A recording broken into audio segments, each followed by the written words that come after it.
opening of the Supreme Court term here. Yeah, that's right.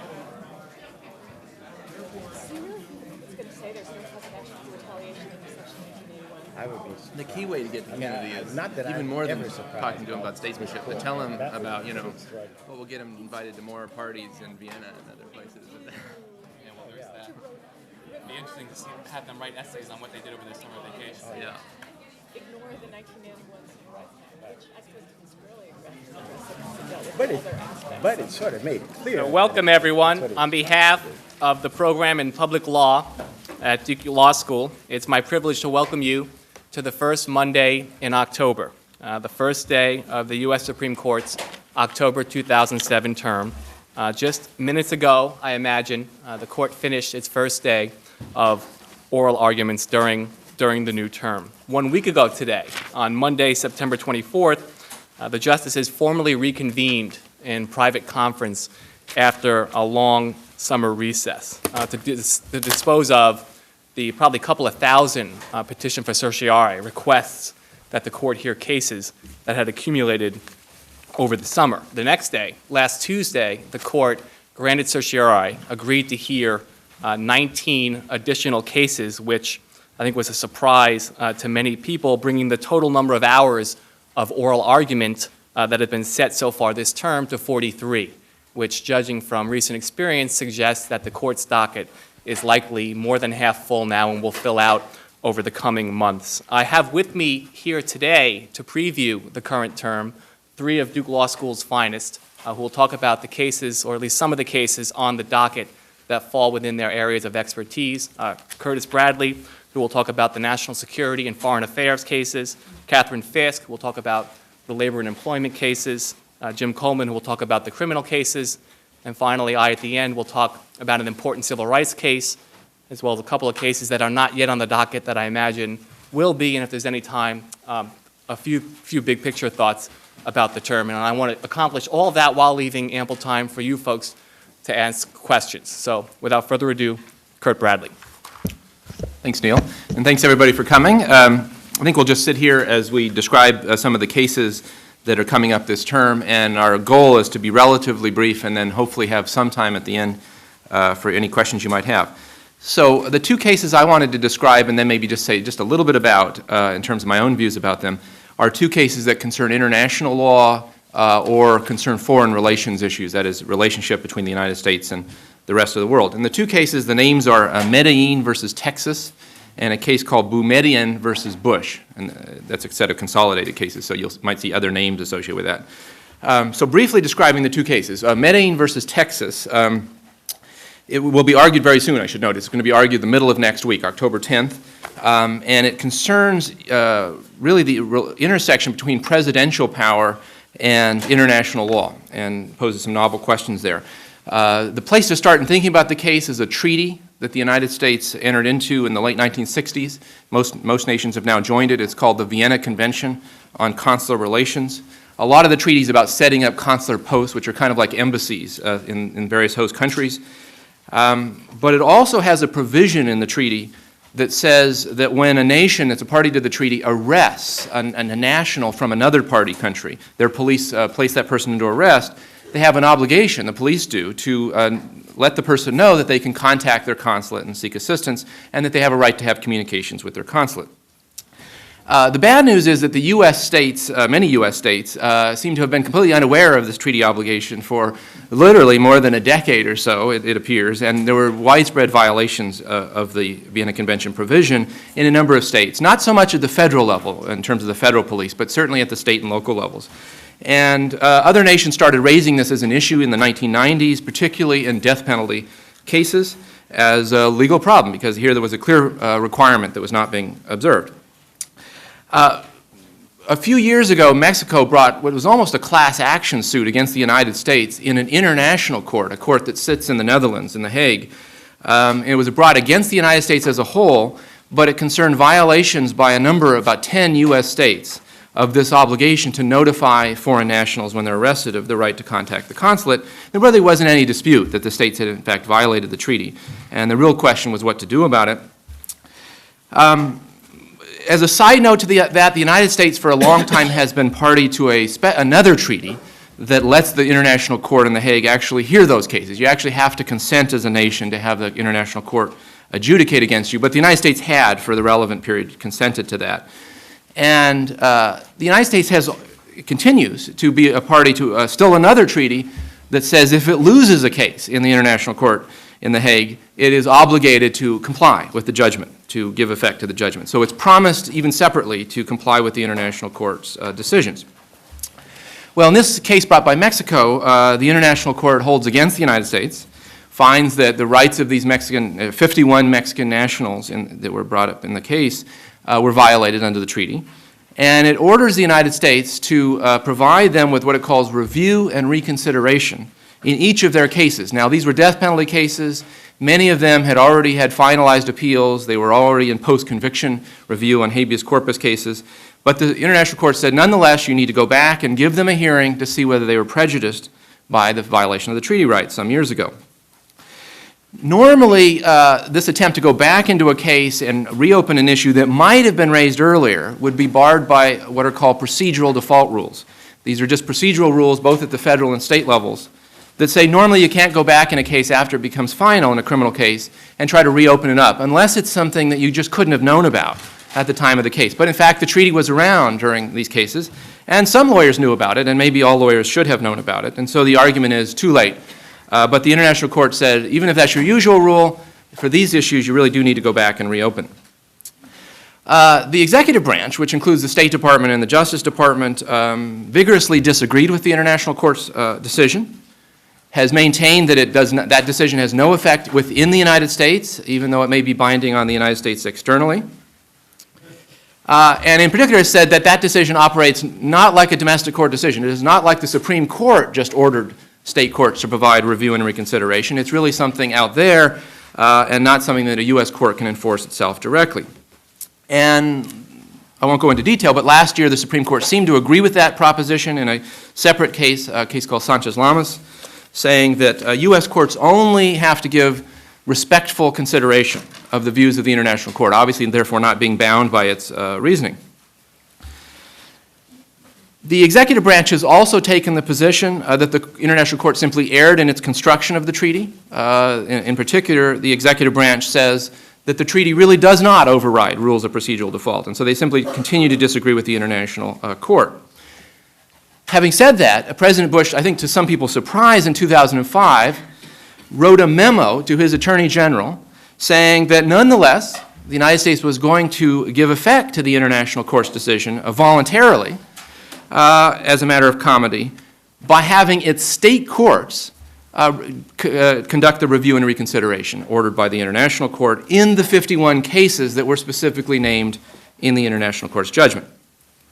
And the executive branch has maintained that this memo is binding on state courts whether they like it or not, and that it overrides state law of procedure, including rules of procedural default.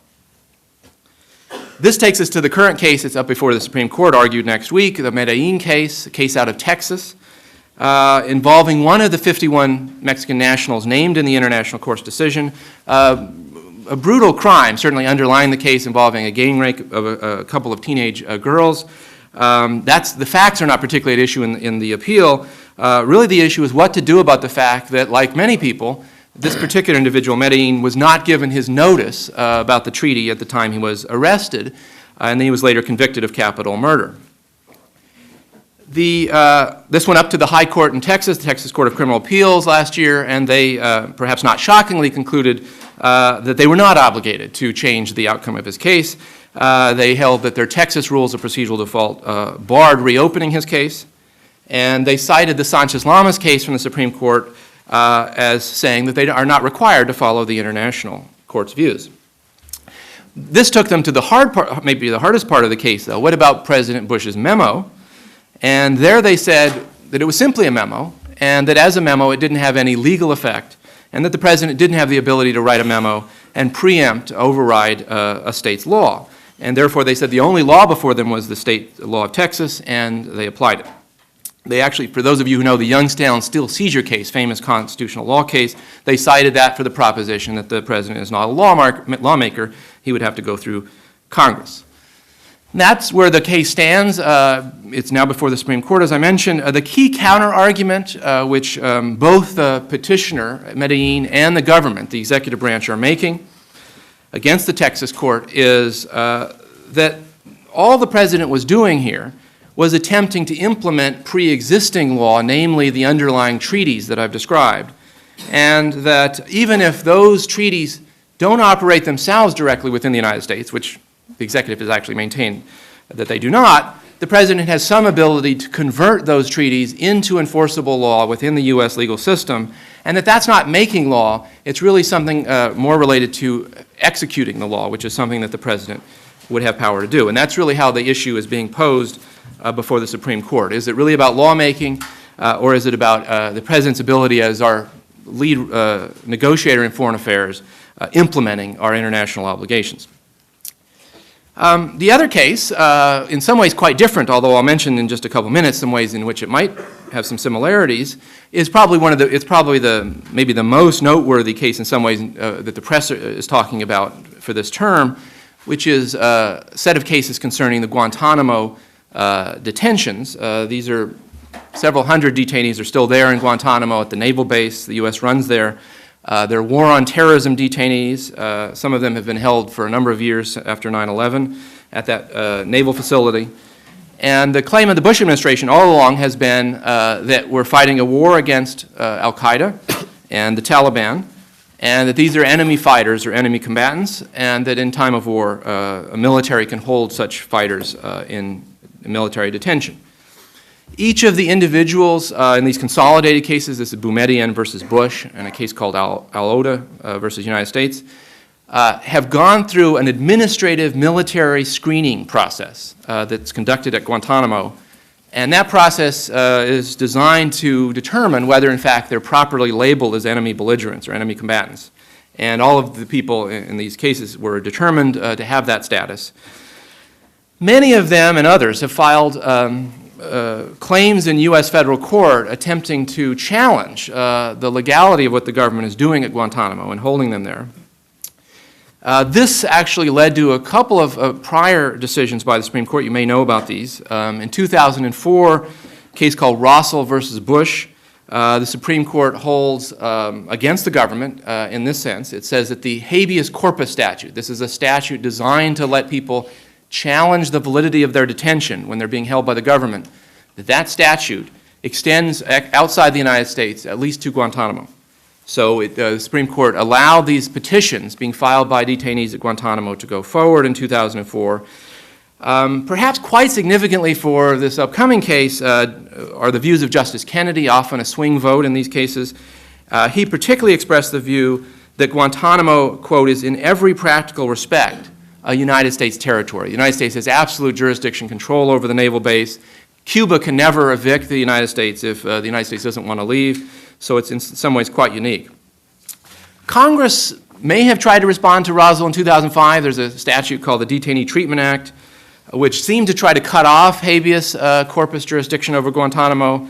But in a case you almost surely have heard of from last year, Hamdan versus Rumsfeld, the Supreme Court read that Detainee Treatment Act as not having any retroactive effect, and therefore is not affecting the many pending cases brought by Guantanamo detainees. So those cases, again, were allowed to continue to proceed.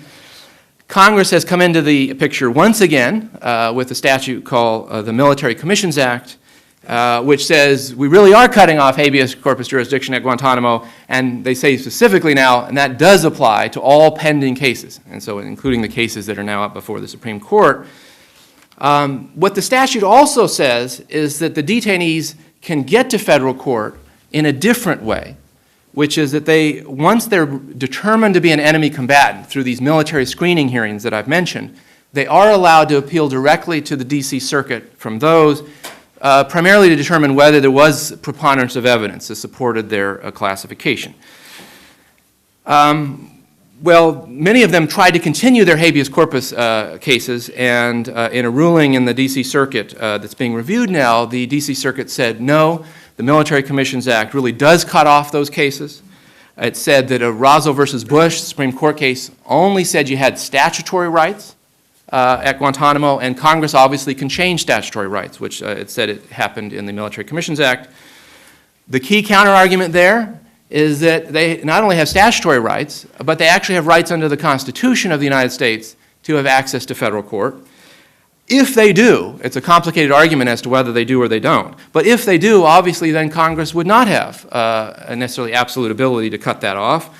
There is a provision in the Constitution about suspending the writ of habeas corpus, which gives Congress some ability to do that, but interestingly, Congress has not invoked that authority in the Military Commissions Act. It seems very unlikely that the court would assume they were exercising that power if they didn't invoke it themselves.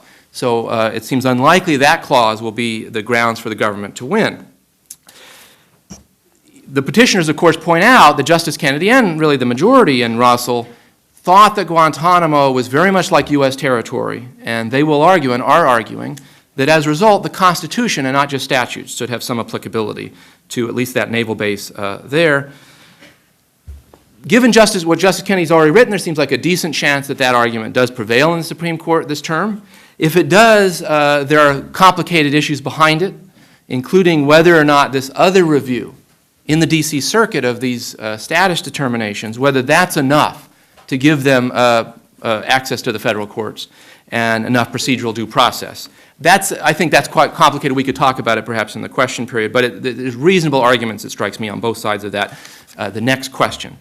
And then below all of that, although the most interesting question of all, it strikes me, which may or may not get resolved this term, probably won't, is even if there's enough process, does the government have the legal power to detain all of those people at Guantanamo, even if they have all the process in the world?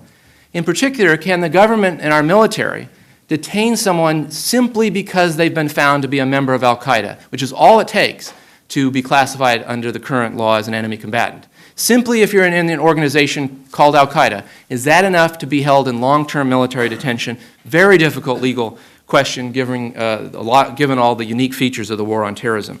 So just to conclude, obviously we can talk about all of this in the question period.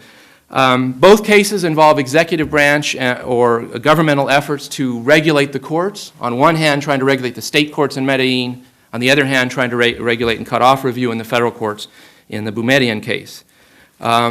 Differing postures, though. In the Medellin case, President Bush is trying to push courts to comply, in a sense, with international law.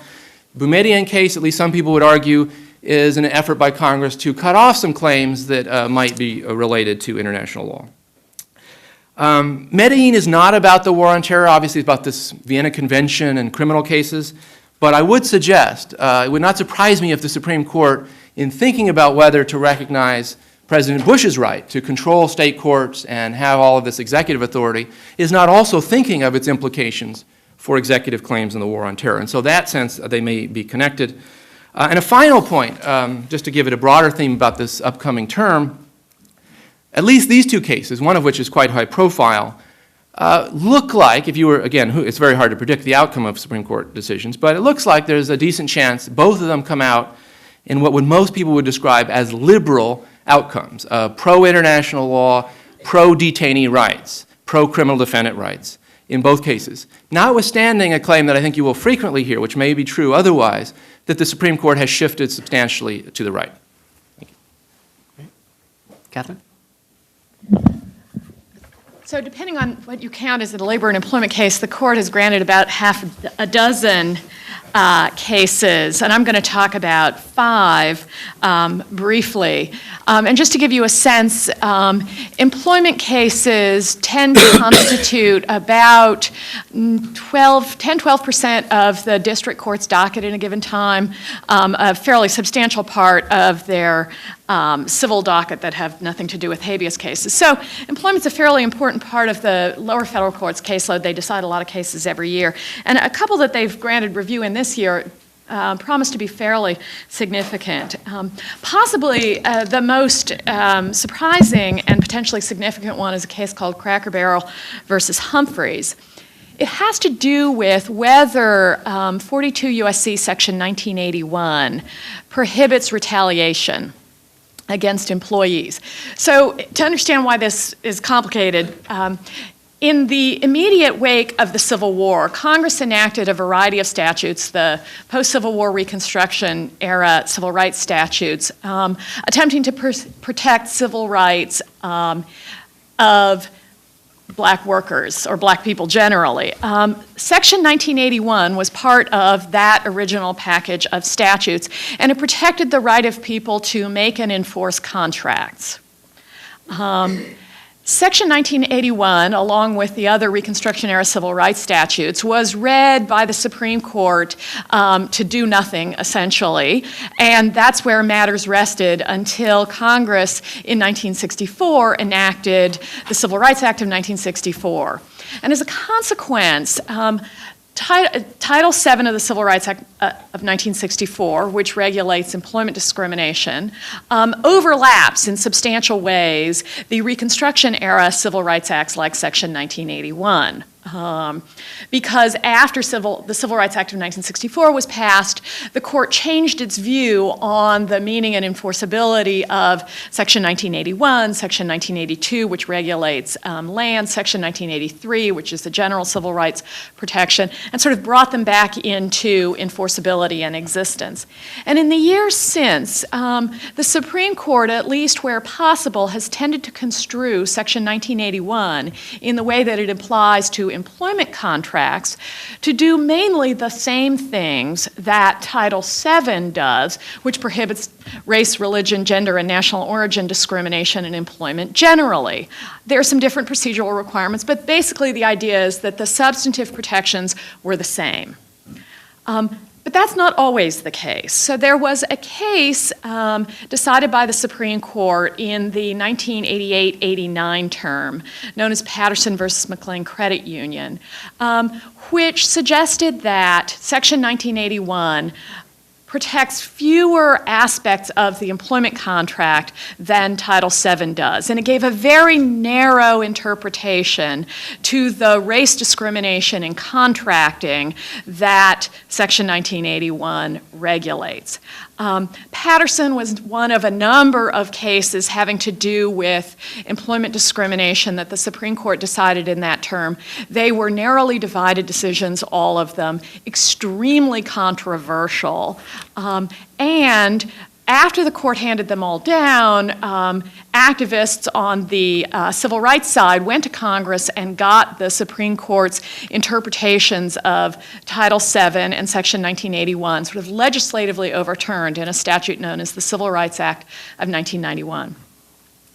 So one of the questions in the Cracker Barrel versus Humphreys case that the court just granted review in is whether, when Congress restored Section 1981 to essentially cover all the forms of discrimination that Title VII covers, it addressed this question of whether when, and it's alleged that an employer is not discriminating on the basis of race, but is instead discriminating on the basis of having opposed discrimination, known as retaliation, whether Section 1981 can be read essentially to prohibit retaliation for invoking civil rights, as well as to prohibit discrimination in contracting generally.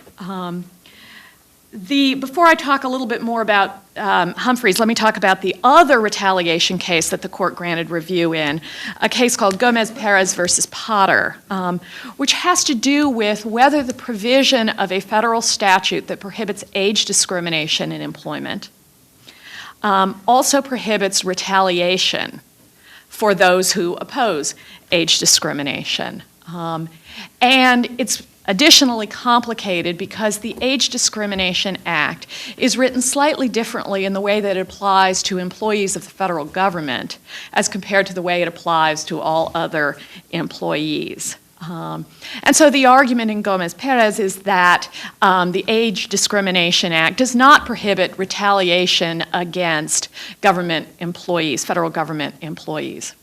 So there are these two retaliation cases.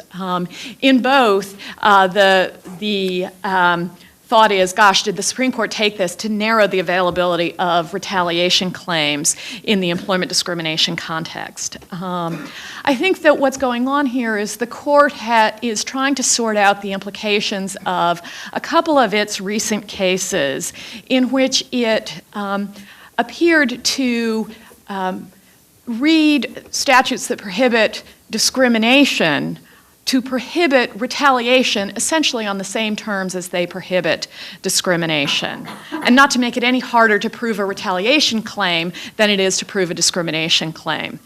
In one of the prior cases, a case called Jackson versus Birmingham Board of Education, the question was whether yet another civil rights statute, Title IX, which prohibits discrimination on the basis of gender by educational institutions, prohibits retaliation claims against people who complain about allegedly illegal gender discrimination. In Jackson, it was the coach of a high school girls sports team who complained that the girls team was treated less favorably than the boys team in terms of practice times and practice facilities, and he was fired because of it, or at least fired from his position as coach, and he brought a retaliation claim. There had been an argument that Title IX only prohibits discrimination, doesn't prohibit retaliation, and the court rejected that. There was another case called Burlington versus White, which had to do with how hard it is to prove a retaliation claim. And in both of these cases, the Supreme Court, in a divided opinion, took the sort of pro-plaintiff position. Composition of the court has changed since then. I think Justice Alito might be particularly important here because he spent quite a number of years on the Third Circuit. And there are quite a number of retaliation cases being brought in the lower courts now.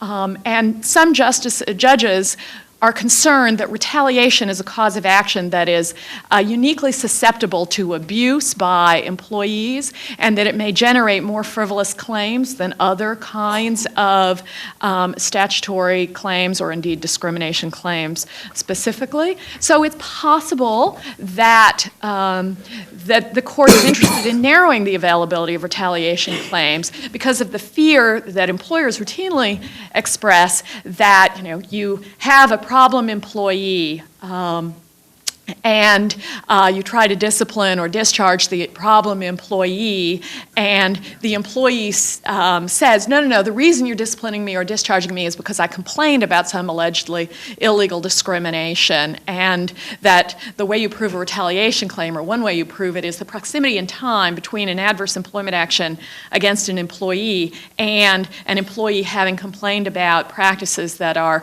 allegedly prohibited by the anti-discrimination laws. And so if it's, to the extent that it's perceived as being unduly easy to bring a retaliation claim, the court may be interested in narrowing the availability of those claims. But if it does so, particularly in the Cracker Barrel case, which is, there is no split in the lower courts on this issue, or there's no real split. The petitioner in Cracker Barrel wrote a very clever cert petition that appears to suggest that there is, in fact, a bigger split than many people think there really is in the law. But this is a very complicated area of law, and so it's also possible that the court didn't take the case to do something really radical and narrow the statute, but in fact may have taken the case under the impression that there's some small little wrinkles that need to be worked out. The next two cases that I want to talk about just very briefly deal with technical issues about employment law, but it matters a lot. One has to do with what kind of evidence can be used to prove discrimination. Since it's rare that an employer says, gee, I'm firing you because you're old, or I'm firing you because you're disabled, or whatever, well, disabled is actually a different case, firing you because of your race, it's almost always the case that to prove the firing is illegal, and of course it's perfectly illegal to fire an employee because you don't like their personality, or you don't like the color shirt they wear, or they were born on Tuesday, or whatever. You have to prove that it was because of race. And so the question is what evidence you can use to infer that fact. And the question in this case, Mendelsohn versus Sprint, is whether the plaintiff can offer testimony of other employees who believe that they too were victims of discriminatory actions, in this case it's age discrimination, even though those employees are not plaintiffs in the case and it's not a class action case. And so the question really goes to how you believe that motivation operates in discrimination. If people are prepared to say, well, gee, I was discriminated against, I was discriminated against, I was discriminated against, does that make it more likely that the plaintiff was a victim of discrimination? And there's a further wrinkle on it, which is even if you believe that sometimes evidence of other people's incidents of alleged discrimination might be relevant. For example, imagine they all have the same supervisor, and so they're all saying, yes, he made discriminatory remarks to me, or yes, I was passed over for promotion in preference for a younger person, or whatever. Can you offer that evidence when it's a different supervisor? Which goes to the question of how organizations make decisions and whether possible bias at some levels of the organization is relevant to the question of whether bias exists at other levels. The other procedural case is really highly technical, but it matters a lot to practitioners in the labor and employment area. It has to do with what counts as filing a claim before the Equal Employment Opportunity Commission. There are a lot of different documents, pieces of paper that you can fill out if you go down to the EEOC, and you are required by statute to go to the EEOC first to present your claim before filing a lawsuit.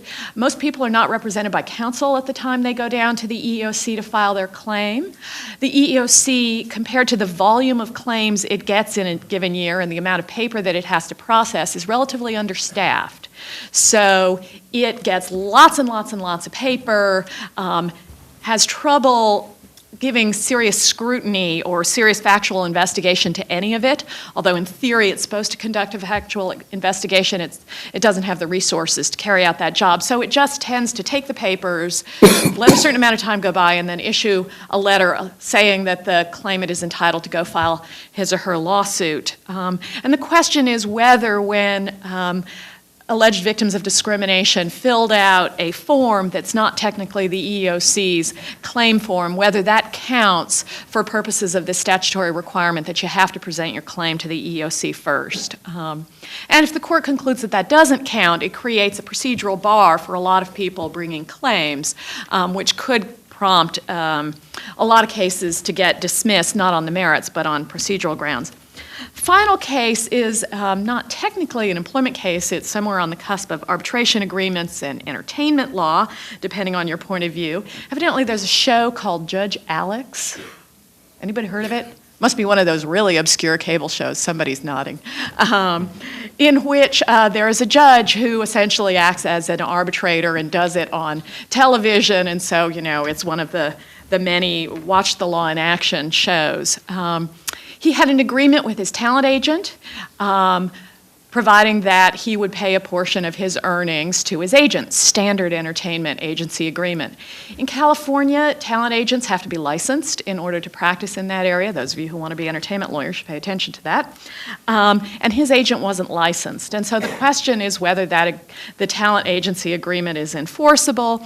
There is an agency in California, the Labor Commissioner, that does all kinds of labor and employment related things, but one of the things that they do is enforce the talent agent licensing statute, which might strike you as a relatively minor issue. But nevertheless, the court took this question, and the question is whether the Labor Commissioner's office is entitled to proceed or whether on the enforceability of this contract, or whether the arbitration agreement in the contract trumps the ability of the Labor Commissioner to proceed and is going to send the parties off to arbitration to decide the validity of this contract. And so I think that the implications of this case are much larger than just questions of talent agents. It really has to do with when there is an arbitration agreement, but also an administrative enforcement agreement in the area that's covered by the arbitration agreement, whether the arbitration agreement can sort of opt you out of the government enforcement regime. And that could have an impact beyond the particularities of this particular contract, or indeed talent agents generally, into the larger question of which kinds of state procedural protections that exist for certain kinds of employees can be contracted out of by including an arbitration clause in the agreement. And the preemptive scope of the Federal Arbitration Act, which is the way the legal issue is framed, is something that matters quite a lot, because a lot of states are ambivalent about whether arbitration accurately or adequately protects employee rights or vindicates whatever policy interest the state has. And so this is kind of a fight over whether states are going to have their own substantive or procedural mechanisms in this area, or whether the Federal Arbitration Act really divests states of the ability to regulate in this area and instead moves it all to arbitration. Okay. Well, the court has granted cert in a number of criminal law or criminal law-related cases this term. I'm going to talk about two of them briefly, but among the ones that I won't talk about, one is called Kimbo versus United States, in which the court may comment upon the controversial treatment of crack cocaine versus powdered cocaine. Under the sentencing guidelines, well, actually under the law, crack cocaine is punished, there's 100 to 1 difference in how the two are treated. You get the same sentence for 5 grams of cocaine, crack cocaine, as you get for 100 grams of powdered cocaine. And so in a case where the judge is sentenced by taking into consideration that disparity, the court might comment on that, although I think it's probably not likely. Two cases in which the court will make decisions. One that potentially important is a case called Perez versus Rhiz, which is a case in which the court just granted cert and will decide what the standard is under the Eighth Amendment for challenging a method of execution. The question is whether the state has, whether a petitioner challenging a method of execution has to show just that it results in unnecessary pain, or whether there is a higher standard. And there are a number of standards that are batted around: excessive pain, substantial, risk of excessive or wanton pain, and so forth. That case is not going to resolve all of the issues that are now kind of percolating up relating to lethal injection, but I think it's kind of it's an important piece of it. There's a virtue, and there was before the court granted cert in this case. There was a virtual moratorium on executions in many of the states that use lethal injection. Right now, 37 of the 38 jurisdictions with the death penalty use lethal injection as the principal means of carrying out an execution. The only state that does not is Nebraska, which uses the electric chair. In North Carolina, we've had a moratorium in effect because of a state court judge who is trying to decide not only whether lethal injection itself is unconstitutional, but also whether doctors can have a role in the administration of the death penalty with respect to use of lethal injection. Specifically, there are three drugs that all states use to carry out an execution. One drug is used to render the person unconscious. A second is used to paralyze the person. And then the third drug is used to stop the person's heart. The problem is that the first drug, which is supposed to render the person unconscious, sometimes does not work. And so what happens is that, or it doesn't last long enough. So what happens is that the person is paralyzed, can't move, but is very conscious of pain. The third drug, which stops the heart, is very painful, so that a person who is conscious of the pain from the third drug, but who cannot move, is basically entombed and is suffering excruciating pain.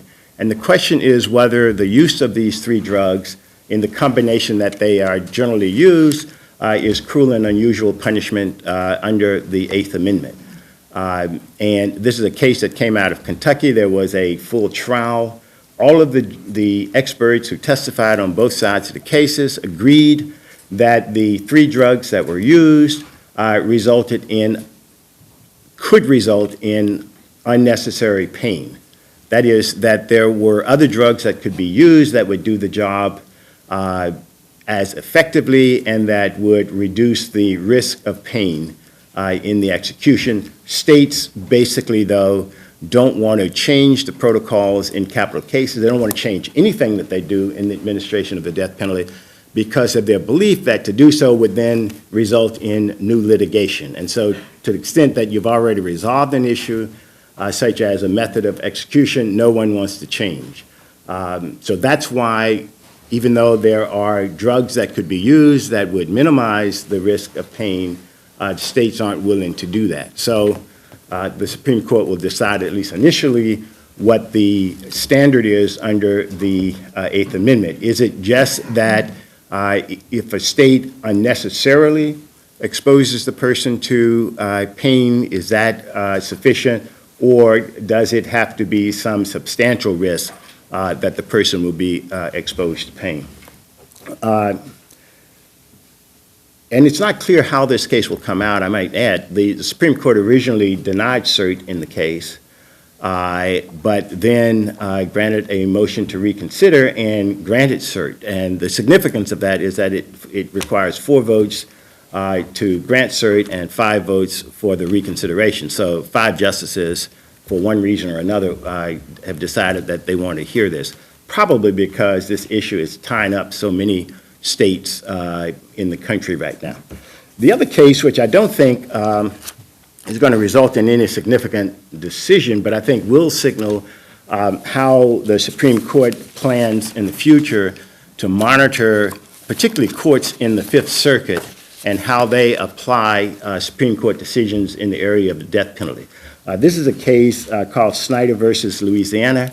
It involves the Supreme Court's decision in Batson versus Kentucky, which prohibits the state from using race in the use of its peremptory challenges. That is, when the state is able to excuse someone from a jury without stating a reason. The court has said, notwithstanding that you don't have to say the reason, you can't do it on the basis of race.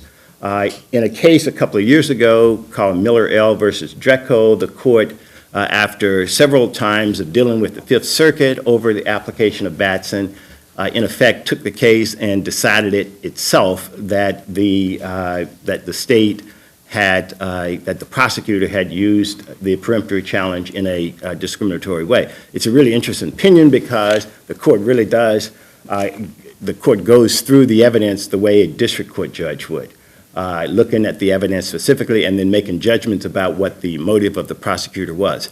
In this case involving Louisiana, the Supreme Court, after deciding Miller L. versus Dreco, sent the case, it was already pending in the U.S. Supreme Court, sent it back to Louisiana and said, in light of Miller versus Miller L., reconsider your decision in this case. The court had upheld the, had upheld the lower court's rejection of the challenge. Louisiana looked at it again, came out the same way, and so the Supreme Court took the case. And the issue is going to be, and the thing to, I guess, to watch is whether the court will continue to monitor closely how the states apply, in this case, Batson, or whether they're going to say this is hopeless and we should back away from it, in which case, at some point, I think what the court will have to do is to decide what some justices, particularly Justice Breyer, already believe the court should decide, which is whether peremptory challenges should be barred altogether, at least their use by the state in capital cases. All right, thanks, Jim. So I'm going to talk about an important civil rights case on the docket, the Indiana voter ID cases, and then mention very briefly 2 cases that have not yet been granted, but that I imagine will be decided by the court this term, and then very, very briefly talk about the big picture. The 2 voter ID cases, they were granted and consolidated, meaning 2 cases will be heard together in the same argument, which is why sometimes there are more cases than there are hours of oral argument, because some cases are consolidated. This is Crawford against Marion County Election Board, number 0721, and then Indiana Democratic Party against Rokita number 0725, and they raised the same question. The case is concerned in Indiana law, providing that those who seek to vote in person at the polls have to produce at the polling place a government-issued current photo ID, unlike the traditional signature requirement. The question presented precisely is whether this law violates the First and 14th Amendments by unconstitutionally burdening the fundamental right to vote. Okay, is there an infringement of the right to vote here? To give you some factual background and then a little legal background, and then finally raise some concerns I have about the case and how the court is going to handle it. Factually, this all began after the disputed presidential election in the Florida recount in 2000. You had some 20 states with Republican majorities passing these voter identification laws, citing a need to prevent voter fraud. You had Democrats in these legislatures, as well as elsewhere, opposing the laws, saying that the Republicans who support them are exaggerating the dangers and incidents of voter fraud while sacrificing voter access among people who are most likely to vote Democratic, namely the poor and elderly folks who lack a driver's license and ready access to substitute forms of identification. I'm speaking coarsely in terms of Democrat and Republican because that's how strictly partisan this is. This has generated fierce legislative fights around the country, fiercely partisan litigation around the U.S., and fiercely partisan resolutions among the courts, state and federal. There's almost a perfect correspondence between how federal judges vote and state judges vote on these, depending upon their own, say, the political position of the president who appointed them in the case of federal judges. So you have Republican majorities in the Seventh Circuit upholding these kind of laws in Indiana, and a controversial opinion by Judge Richard Posner, who's one of the most famous federal court of appeals judges in the country. You have federal judges upholding them in Georgia, and then you have the Missouri Supreme Court striking down that state's identification law. The court has granted cert just in the session a week ago today. They will be deciding this presumably before the end of June 2008 in time to resolve this issue before the presidential election. So primary voting will have begun, but certainly it'll be resolved before the election. It's hard to imagine a case this term that's going to have more immediate practical impact than this one. In terms of the legal background and how you guys think about the constitutional question, there are several provisions of the Constitution that explicitly protect the right to vote. Right? If you read the 15th Amendment dealing with race, the 19th Amendment dealing with gender, the 24th Amendment dealing with poll taxes in federal elections, the 26th Amendment, right, dealing with 18 being the federal voting age. But the court has also long held that the Constitution protects an unenumerated right to vote, right? A fundamental right to vote protected under equal protection, protected by the 14th Amendment, and the court has reasoned that the right to vote is preservative of all other rights. That's a quote from the U.S. reports. And under the court's doctrine, the infringement of a fundamental right triggers strict scrutiny, which is the most demanding test known to constitutional law, meaning that such an infringement has to be narrowly tailored, necessary to serve a compelling governmental interest. But if there has not been an infringement of a fundamental right, then you have very deferential judicial review, rational basis review. Right? Is there any legitimate basis for this reason? Is the way the government is going about it rationally related to vindicating that interest? And so, like many constitutional cases, this case is going to turn on the standard of review that the court decides to impose, and that question is going to be based on whether or not the court finds an infringement. Right? There's no debate among the parties that the right to vote is a fundamental right. There's no debate that infringements on the fundamental right to vote trigger strict scrutiny. The debate is whether or not this constitutes an infringement. These kind of identification requirements, which vary somewhat based on the state. Indiana is alleged by the people opposing it to have the most onerous requirement in the country, but a lot of the states have similar requirements. And the question is this an incidental burden, right, or is this an unconstitutional burden? Isn't an infringement, right? Is there an infringement of the fundamental right to vote? And again, I think the standard of review will determine the outcome. The concerns I have about this case is that I fear it may provide an object lesson in constitutional adjudication at its worst, by which I mean a transparently partisan political fight around the country that's long on ideology, short on facts, that the court reproduces in the way that it divides in dealing with it. So on the one hand, right, you have Republican legislators and judges saying that these laws prevent voter fraud at the polls, and they note that Democrats haven't produced substantial evidence of people being deterred from voting or disenfranchised because of the ID requirement. On the other hand, you have Democratic legislators and judges, again, almost perfect correspondence, with a very few exceptions, arguing that these laws have the purpose and the effect of preventing predominantly Democratic voters from voting, and note that the Republicans have no evidence of any in-person voter fraud ever taking place in Indiana, or that it's much of a problem elsewhere. Democrats further charge that there has been fraud with absentee ballots, but that's been exempted from the Indiana law, right? Say the Democrats because Republicans stand to benefit from absentee voting. And so I guess one way to put this is that these laws first came into being, right, and the controversy first came into being in the wake of the court's controversial decision of Bush versus Gore. And I think one of the questions that the justices are going to have to deal at least with among themselves or by themselves is whether or not this fight is part of Bush versus Gore's jurisprudential legacy, right? Is the perfectly partisan way in which the court resolved that issue and decided the 2000 election, right, is this one of the consequences we're living with as a result? Or if the court had proceeded differently in Bush versus Gore, whether judges around the country, right, would be proceeding in this case in a less overtly partisan fashion. Very briefly, two other cases. Again, these are not yet on the docket. The court has not granted cert, but I do think they will. The first is a Second Amendment case. How often do you get to say that? District of Columbia against Heller. There were some Second Amendment cases floating around the court at the time I was there back in 2003, 2004, but there wasn't a clear circuit split. There wasn't a conflict among the federal courts. There now is. This is a judgment of the U.S. Court of Appeals for the District of Columbia Circuit invalidating a law of the District of Columbia that prohibits handgun ownership. And the court found this a violation of the Second Amendment. The first federal court in the country, right, to strike down a regulation of gun possession based on the Second Amendment. This is a circuit split on an important question of federal law. I think it's more likely than not that the court will grant cert and hear this issue.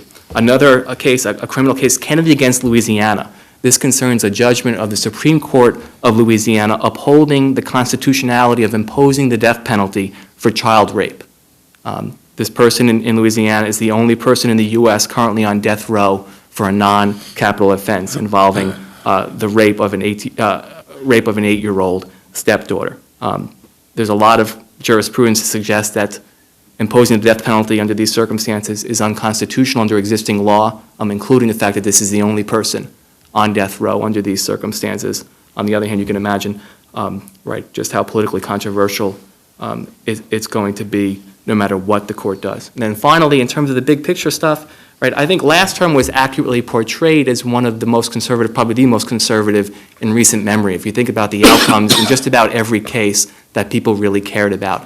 My sense, and you will not make much money in life betting on what the Supreme Court does, right? Not that you'd want to come tournament time, but anyway, my sense is that this term is going to be different, that the results are going to be far more mixed, that the quote-unquote liberal position is going to prevail in some of the cases my colleagues and I have talked about, and it may prevail in many of them, right? And it says very interesting questions about what the political dynamics are going to be before the next presidential election.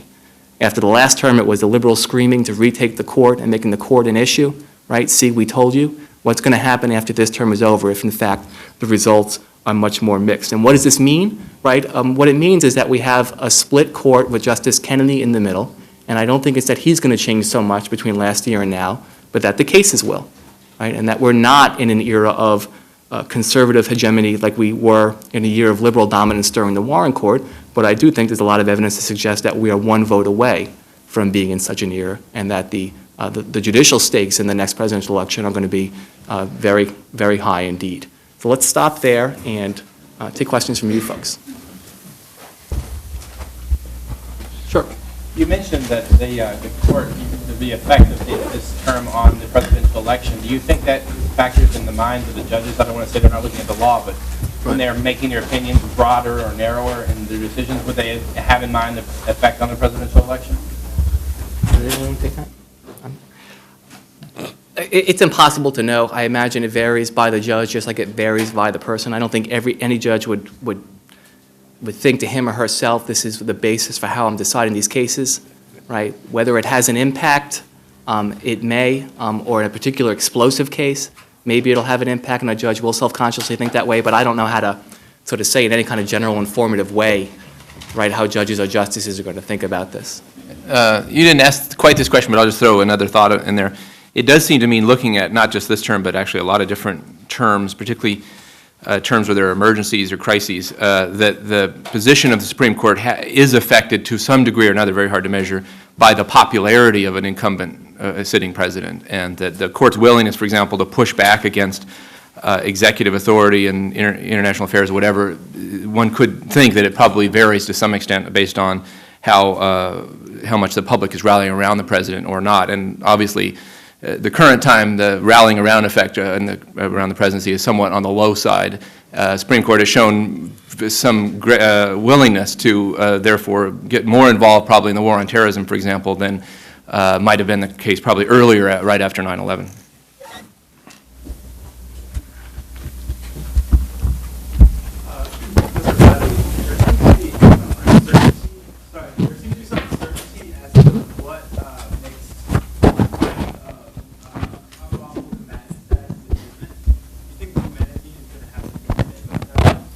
Yeah, as I said briefly when I was talking about that case, the briefs actually, only the petitioner side of the briefing has been completed in that case. It'll probably be argued in December, by the way. They do argue at the end of their brief that even if there's enough process, that some of those individuals should not validly be treated as enemy combatants, that there really is a substantive due process question there.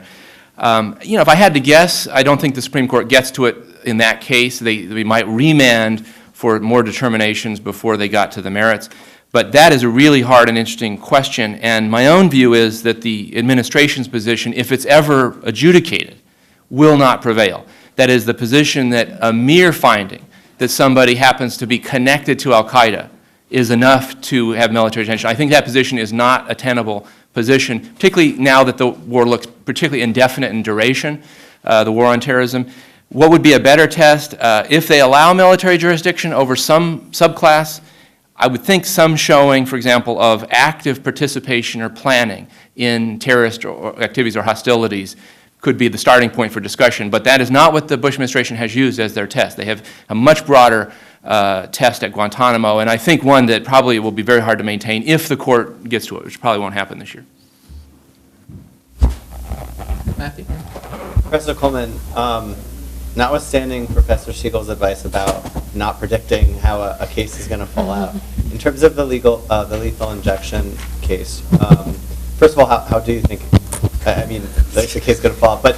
But also, what are the implications if it's cruel and unusual? Is there a de facto moratorium nationally until there's another formula that's created? What are the practical implications? Well, I guess that's really the question, because, well, the court's not going to, unless the court finds that that the standard is unnecessary, then the court would have to decide whether it's unnecessary if there's an alternative that would reduce the risk. If the court decides that it is substantially, that there's a substantial risk that there will be pain for a particular offender, then the court probably won't address some of the other issues. I think there is a de facto moratorium, although Texas doesn't recognize that. But I think that I would be very surprised if the court permitted an execution in any state except maybe Nebraska, which has an electric chair, until it decides its case. So. And even when it decides the case, if it decides that that unnecessary risk is the standard, then any other combination of drugs will, present the same issue. That's why I sort of think that as a practical matter, the court's not going to make the standard low enough that, in effect, every combination of drugs would be subject to litigation. And a critical clarification I want to add is I didn't say don't predict, I said don't bet. Predict as much as you want. So if they did decide that the combination of drugs created an unnecessary risk of pain, then certainly they would have to simultaneously get rid of the Nebraska electrocution. Why? Well, certainly if drugs would be an unnecessary risk of pain, it seems like an electric chair would be an unnecessary risk of pain. No. I mean, it presents it presents a different issue. The Supreme Court actually, in 1999, took a case from Florida to decide whether use of the electric chair was cruel and unusual. It's about the risk of pain. If it's as painless as, the proponents claim it is, then, it's not necessary the court will decide that it violates the Eighth Amendment. The problem is that they've botched some executions using lethal injection as well as the electric chair, and in those cases, everybody agrees that the pain would have been excruciating. Professor Coleman, I'm wondering, is there a racial element to the crack cocaine versus powder cocaine Yes. case? Is the court? I thought there Race. might be, and I'm wondering. What are you talking about? if The court might address that, or Well, are they gonna shy well- away from it? Yeah, I said that, but the issue is raised only indirectly in the case before the court. The judge departed from the recommended guidelines, the advisory guidelines, because the judge concluded that it was discriminatory, that, 80% of the people who are sentenced for crack cocaine are black, and some large percentage of the people sentenced for powder cocaine are Hispanic and white. And so even Justice Kennedy in a speech has said that he thought that that was unfair, and some other term suggesting that he would, if presented with the merits, would vote to find this discriminatory. But the issue isn't directly before the court. The question is, can the judge depart from the advisory sentencing guidelines because he believes that it's discriminatory to treat the two things so differently? So I'm not sure the court will actually reach the issue. I'd be surprised. Okay. Well, I want to thank all of my colleagues for presenting today, and thank all of you as well. And at least some of us will hang out if you have more questions.